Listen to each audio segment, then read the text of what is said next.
Hi, this video is for Thursday, May 7th. This is for 6th graders, history, from this textbook here. On Tuesday, we did the first half of this section. I did a video where I gave some notes. We're in ancient Greece. We learned about Zeus, Mount Olympus, where they thought the gods would live down here.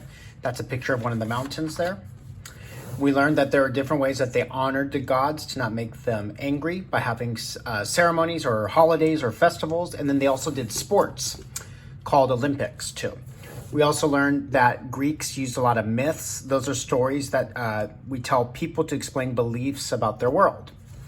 We also, this was a thing I asked you to pause. This should look familiar.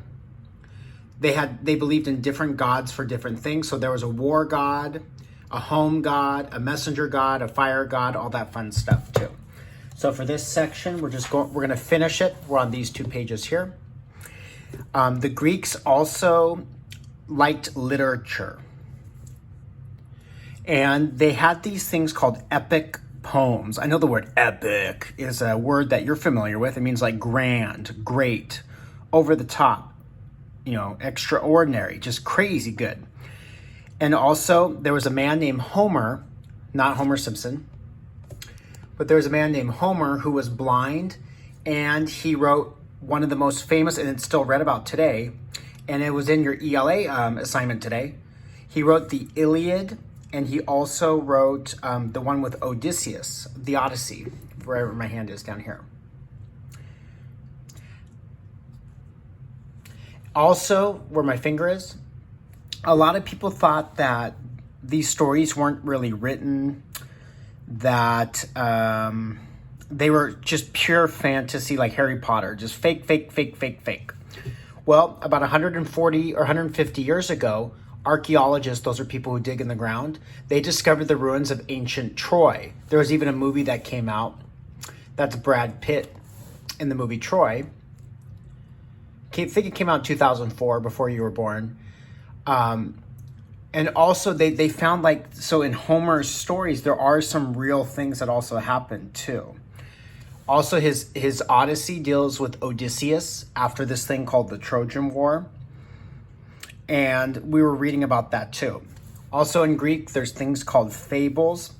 And fables are a little bit different than myths or than these epic poems.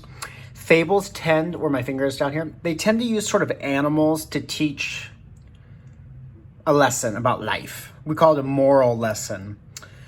So they were famous for epic poems. The guy who wrote them, who was blind, his name was Homer, not that guy. And fables are stories that teach you about life using animals. Then the last page here for our section. The Hare and the Tortoise. I'm sure you've heard of this one. I'm sure. This is the one where we tell kids, slow and steady wins the race. Have you ever heard that saying? Where the turtle for sure was slower, and the hare, the bunny rabbit, thought, oh, I'm going to win this. There's no problem. Well, this, in ancient Greek, it comes from them. This guy named Aesop's here. So it's not Homer, but a different guy.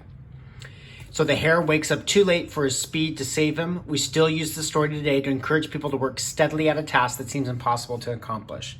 So to summarize our lesson, the Greeks created stories about gods who were important to their daily lives. The ancient Greeks also honored their gods. They believed that if you didn't pay them, give them food, or what's called tribute, or worship them or praise them, that bad things would happen. And they wrote fables and epic poems.